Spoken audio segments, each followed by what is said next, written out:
Okay, we're here with world champion Chris Moneymaker, one of the players that actually changed the World Series of Poker as we know it. And I have like 5 questions for you. First one would be for Latin American players. If you have to advise them like where to go in Vegas, which games to play with a limited budget, like with a bankroll for like 15K, all right? Mm-hmm. What would you recommend to them? I mean, you can find a 1-2 game on a 15. Well, you know, is 15K your live roll or is 15K your trip roll?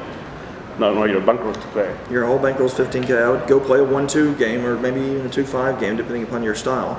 And literally, there are thousands of casinos to choose from. Well, not thousands, but a lot of casinos to choose from. If it were me, I would probably go to somewhere like the Palms, more touristy place. Bellagio can be good. I mean, the good thing is with a little travel, you can find the good game. I mean, if I'm ever sitting in a game, that's what online is so good about. If you don't like a game, you can just get up and go to another one, and it takes no effort whatsoever. And if you go to Vegas, I mean, there's so many different games. And if you're in a game that 1 doesn't feel right, or 2 you don't feel like you're the best player at the table, or one of the best, you can leave and choose another one. Yeah, you're right. Yeah, I mean, I could tell you to go to the Palms. You can walk in; it could be the toughest game in the town. Yeah, I like. Night. Yeah. So you just get up and you take a cab and go to another one. I just say you spend 30, 45 minutes. If the table doesn't feel right, there's always another one. Yeah, you're right. I like Bally's. I found a lot of tourists there, so that's why I like there. Like I said, you could be in the best place, but find some of the toughest tables. I mean, it's like a tournament. Everybody says that the tournament's so easy, but if you get the 9 toughest guys in the tournament, well, it sucks for you. Yeah, you're right. You're right.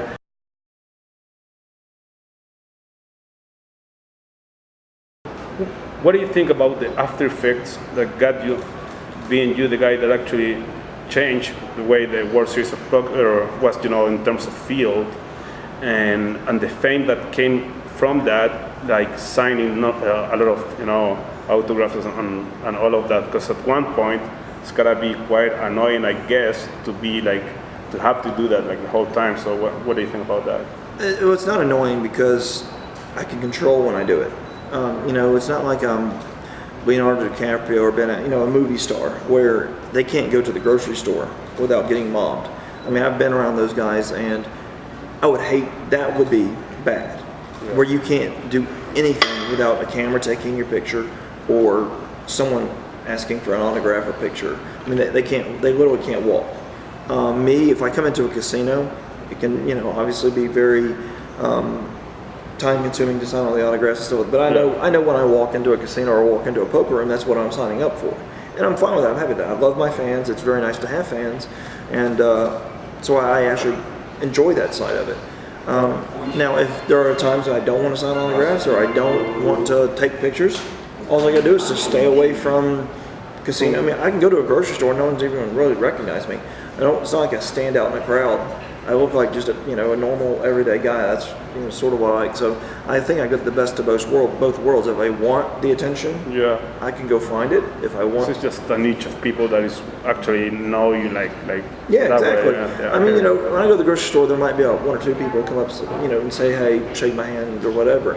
But the majority of the time, most of the people where I live now know that I live there, and they know, so they've said hi, and I can just go about my day, and I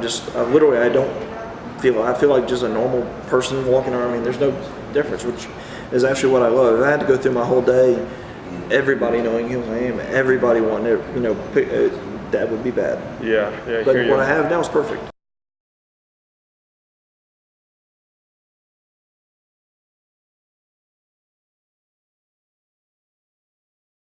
What do you think about a lot of players are thinking now they can get an edge playing PLO because there is a lot of people that doesn't play PLO, so they're trying to move from Holdem, from No Limit Holdem to PLO, and then there's some other players that move to mixed games.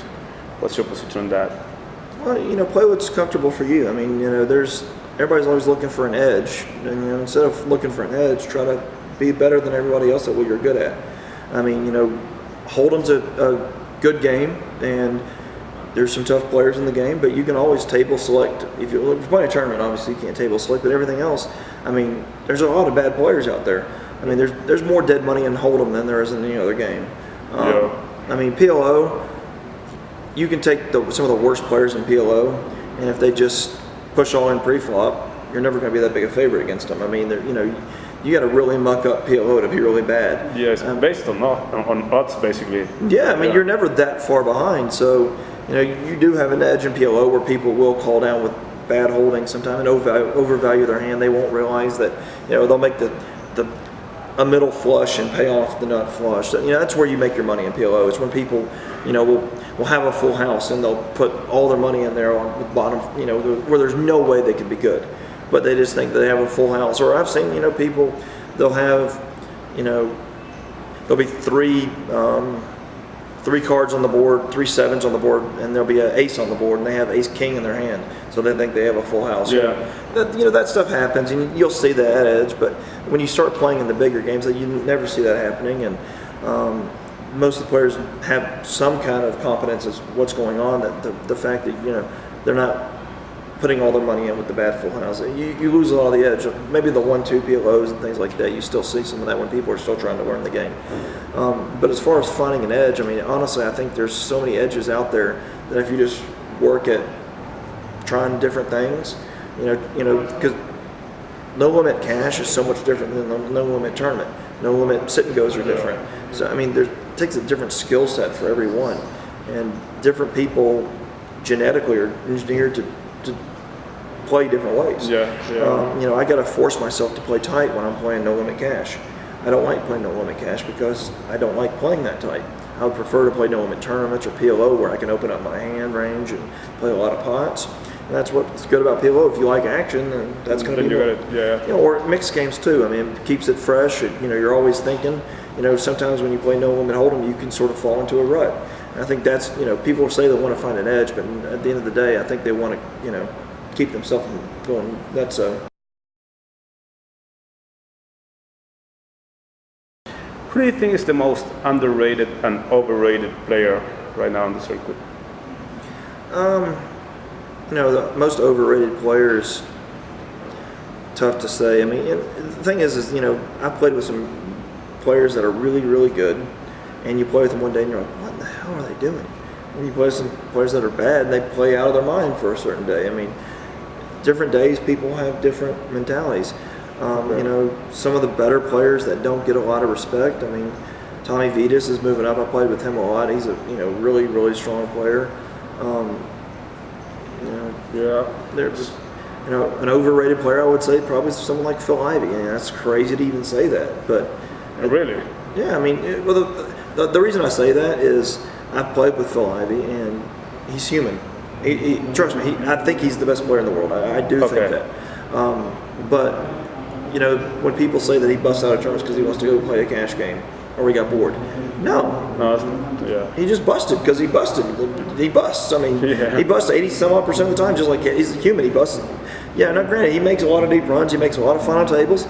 But people think that every time he busts a tournament, I can't tell you how many times, he would bust and they go, oh, he just didn't want to be here. No, he wanted to be here. He's trying to build a stack. Yeah. He just busted.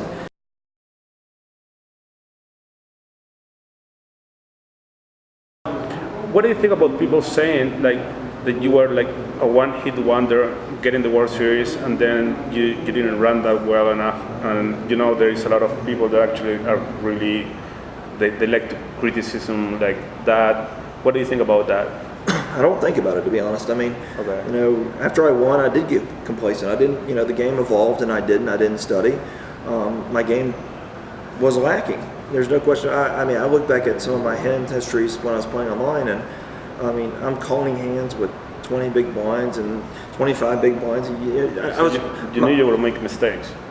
I didn't know at the time. All right. My fundamentals were bad, and so I had to change that. And I worked hard to improve. I'm still working hard to improve. But as far as results go, I mean, what people don't understand in this game, and I think no one ever will, is you don't win very often. Yeah, you're right. You could play 1,000 tournaments and not win one of them, and still be the best player in the world. I mean, you could be Phil Ivey. Phil Ivey could play 1,000 tournaments and not win in one of them, or not even cash in one of them potentially. It's called variance. I mean, you have to get your money in I get my money in a lot, really, really well, and lose just like everybody else does. This is a game of short-term luck, and variance is a bitch sometimes. What do you think about Howard Lederer being a well-known poker player being involved on the Fulton Poker scandal? I don't think you'll hear from Howard Lederer again, to be honest, in poker. I don't, you know. Like, what do you think about his way to handle the situation, like not giving any? You know, I'm sure his lawyers told him not to talk, and I'm sure that, you know, he's been lawyered up from the beginning. I think he knew what was coming. You know, obviously, I don't know him personally.